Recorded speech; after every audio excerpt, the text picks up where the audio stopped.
Okay, let's get right into this. We're looking at a really high-stakes, fast-moving event in West Africa.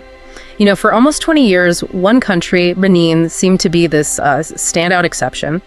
While military takeovers were sweeping the region, Benin had this long, uninterrupted run of democratic rule, really since its independence in 1960. And that's a really vital point to make. I mean, yes, if you look at its history right after 1960, it was volatile, there were several coups, but in the modern era, it had become this kind of democratic anchor in a really tough neighborhood. Right. So for you, the learner, this attempted takeover we're talking about, the one on Sunday, December 8th, 2025, it was a genuine shock, even with all the instability surrounding It's it. a total shock. Benin was supposed to be stable, but then that Sunday morning, for a few hours at least, everything changed. We've gathered all the sources, official statements, regional reports, analysis, and our mission today is to really understand the anatomy of a failed coup. How did it unfold? Who was behind it? And crucially, what happened that allowed the government to get back in control so incredibly fast? Well, the sources really point to three things that make this deep dive different from the successful coups in the region. First, the sheer speed of the collapse. Second, the strategic way both sides framed the narrative. And third, the critical immediate intervention from Nigeria and the regional bodies. This wasn't a slow burn. No. It was a flash fire that was put out almost instantly. Okay, so let's start with the setup. Sunday morning, December 8th. The action wasn't even in the official capital, Porto Novo. It was all happening in Cotonou. Yeah, the commercial hub. Yeah. The de facto administrative center. Exactly. And a group of soldiers storms the national television station. And that choice of location says everything, doesn't it? Porto Novo is ceremonial, historical. But Cotonou, that's where the money is, the administration. It's the nerve center. It's the nerve center. If you want to shut the country down and get your message out, you go for Cotonou, which is precisely what they did. And they didn't waste any time. A broadcast goes out. You see 8 soldiers in uniform, and they announce President Talon is out. Talon, who's been in power since 2016, re-elected in 2021. And they don't just remove him. They announce the dissolution of the government and all state institutions. The whole structure. Yeah. And they gave themselves a name, the Military Committee for Refoundation. It's a title that just screams, the system is broken, we're here to fix it. They also named their leader, a Lieutenant Colonel Pascal Tigre. So when we dig into the sources on their motives, it's not the usual playbook of, general corruption. They were very specific. What were their grievances? This is where it gets really interesting, because it's not just about politics, it's about deep-seated military discontent. First, they pointed to the deteriorating security situation in northern Benin. Right, the spillover from its neighbors. Exactly, that's a huge national security issue. Yeah. But the second grievance was much more personal, much more internal to the military. It felt like it was aimed right at the heart of the armed forces. Precisely. They talked about the disregard and neglect of our fallen brothers in arms. So the message is, it's not just about external threats. It's about a breakdown of trust between the soldiers on the ground and the politicians in charge.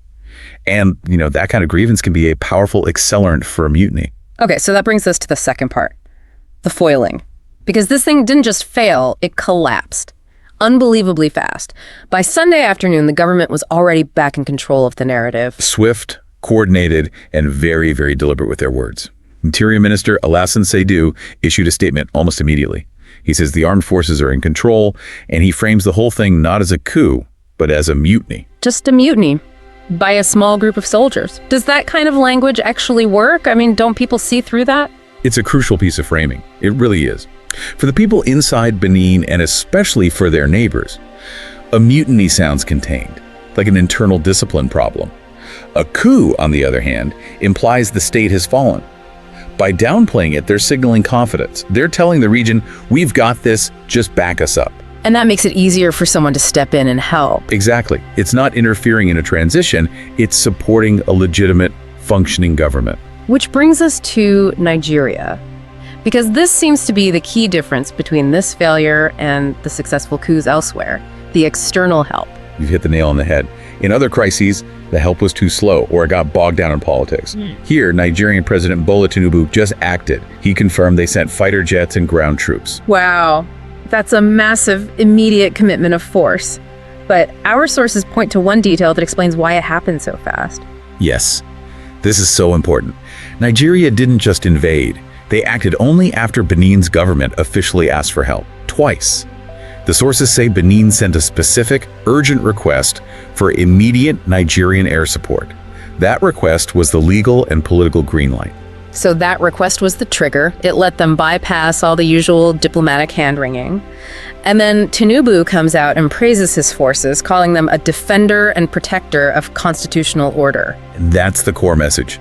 It's a signal to these plotters and any other plotters in West Africa that there's now a precedent. If you try this and the legitimate government asks for help, hard military power can and will show up at your door. It's a huge lesson learned from the failures in places like Mali and Niger. By Sunday evening, President Talon himself is on TV. He looks confident. Totally in control.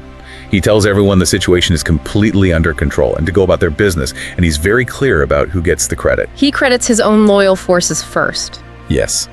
He says the success was due to the rapid mobilization of forces loyal to the government. He's shoring up his domestic support base before he even thanks Nigeria. But he didn't just offer reassurance. He sent a warning. Oh, a very strong one. He promised this treachery will not go unpunished. In the context of the plotters' grievances about their fallen brothers, that's a direct message to anyone else in the military who might be thinking of stepping out of line. So let's look at the immediate aftermath. Monday morning, Cotonou is calm. There had been sporadic gunfire on Sunday, but now things are quiet.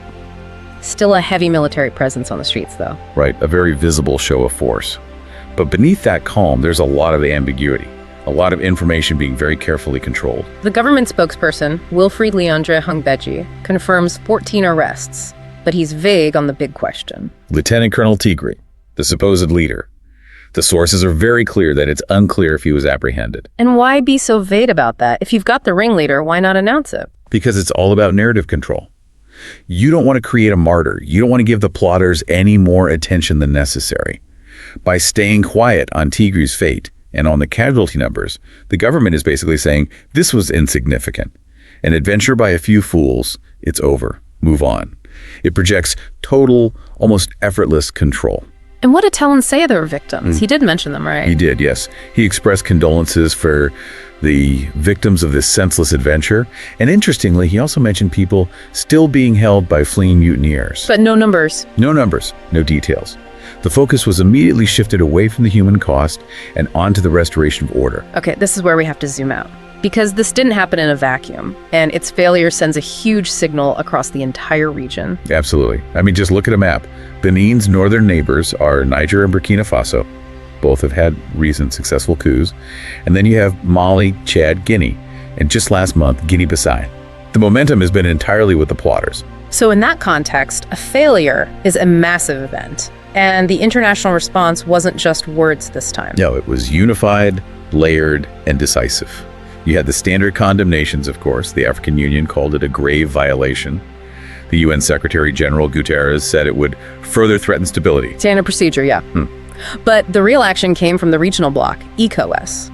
That's the difference maker. The Economic Community of West African states didn't just condemn it, they ordered the immediate deployment of a regional military force. That shows a completely new level of urgency compared to past crises. A willingness to actually use force to back up their principles. Who was in that force? It was made up of troops from 4 key countries: Nigeria, Sierra Leone, Ivory Coast, and Ghana. And their mission was crystal clear: support Benin's army and preserve constitutional order. This shows that when a government pulls the right trigger and asks for help immediately, the political will to act is actually there. So wrapping this up, what's the key takeaway here for you? When we look at all the sources, the coup attempt in Benin stands out not for its ambition, but for how fast it failed. And that seems to be largely because of that immediate, muscular regional support kicked off by Benin's call to Nigeria. That is the big strategic success story here for both President Talon and for regional stability efforts. But it does leave us with a very important question, something for you to really think about. Go on. Remember the plotters' motives. Lieutenant Colonel Tigre's group. They cited serious internal problems, the security situation in the north, and that feeling of neglect, disregard for our fallen brothers. Right, and the entire international response just focused on one thing: constitutional order. Exactly. President Talon is a businessman. His focus has been on economics, on infrastructure. So if those plotters were echoing a real deep-seated anger within the military about welfare and security, then the problem is rooted in the very structure of the state. So external force saved the political structure, but did it do anything to fix the underlying problems? That's the question. In a region where coups are becoming more and more common, how effective can this kind of external military cooperation be long-term if the internal grievances, the ones that sparked the fire in the first place, are just left to smolder? What stands out to you as the biggest risk Benin still faces even after this victory? A very compelling point to end on. Thank you for joining us for this deep dive. We'll see you next time.